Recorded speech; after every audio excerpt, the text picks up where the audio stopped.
Unpopular opinion, why I think parents who are shelling out thousands of dollars to put their kids through tutoring and coaching to get into selective schools are a total waste of time. To quote one of the parents in this article, he says, more important than winning the lottery. He's implying that if his kids get into selective school, it's more important than winning the lottery. You serious? Now, before I lay out my argument, here's the facts. Parents are spending thousands of dollars on specialized tutoring for their children. It also says 17,000 approximate applications have been applied for, and there's only about 2,000 roughly selective schools. What? And some of these tutoring companies that these parents are sending their kids to, they're being sold the possibility of a selective school, and that might not be true. Now, let me just break down why I think this is dumb. In terms of not parents being dumb, but this whole concept of trying to get your kids into a selective school so that they can be successful. Again, this is based on my personal experience and my personal opinion, so not to offend anyone. Look, I have been a broker for over 15 years. I've seen about thousands of applicants, PAYG, self-employed, to CEOs, to bathroom cleaners. I also have a lot of friends in different sectors of the industry. Some are successful, some are not. And I have friends that are in my primary school, and I also know friends that are in selective schools. So to give you an example, I have a mate that went to Sefton Selective School. The way he did this was that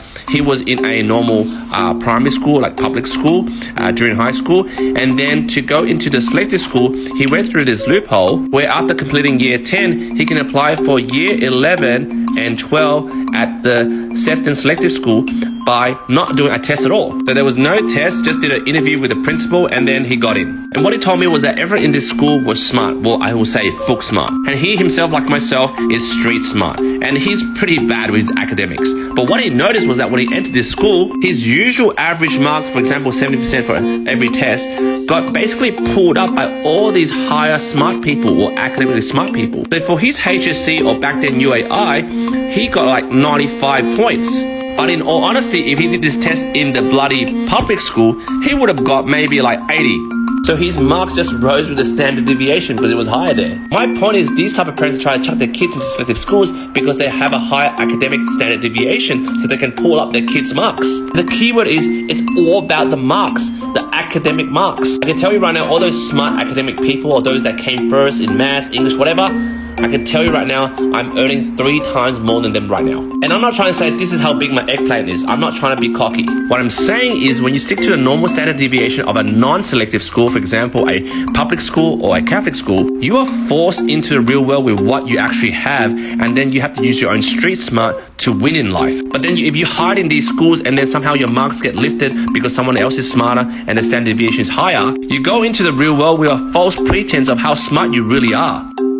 And then you get higher marks, and then you get a job because of the higher marks, or because you supposedly came from a selective school. You start putting your confidence on these pieces of paper, which they call academic pieces of paper, to show your self-worth. And then you neglect all the street smart skills that you should have learned if you have gotten knocked around in life. And you must be scratching your head right now and asking, what do you mean, Q? Okay, this is what I mean. I finish high school, I go apply for a job, and I give them my CV, and then they look at it. You come from a non-selective school. I don't recognize this school, and this uni is pretty crap because you went to a shitty school. I'm sorry, you get the shitty job. Because I have no choice, I do the shitty job, and I work from the bottom and try to work up. And then I gotta scratch my head. How do I improve my personal skills, my street smart skills, to rise above the ladder, the bloody corporate ladder? I worked on my sales skills. I did door knocking. I did cutthroat retail. Did every admin job, call center job. When I was in my 20s, I did 2-3 jobs. And while that, I was at Toastmasters, which is a communication program, for like 5 to 7 years to improve my public speaking and my communication skills. And I got so sick of the PAYG politics in these corporate companies,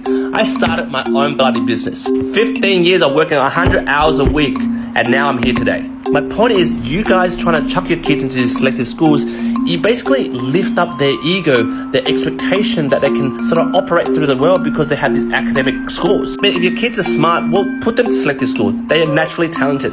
But if your kids are dumb, or just like street smart like me, don't try to put like a circle in a square peg. No amount of African tutoring or coaching to squeeze, what did King Lear say to blah, blah, blah, would get your kids smarter in life or ahead in life. That is why I'm not going to get my kids doing any tutoring. I'm not going to chuck them to selective schools. If they are naturally talented, we'll go there. But if they're not, doesn't matter. When they're 12 years old or 13 years old, I'll get them an ABN, start a business, run it to the ground, learn from what you made in terms of mistakes, and do it again and again and again. By 18, they're bloody super entrepreneurs. If you made it this far, jump in the comments, let me know what you feel and what you think of what I'm trying to say. I'm not trying to stir you. Either roast me or toast me. I love to read your comments.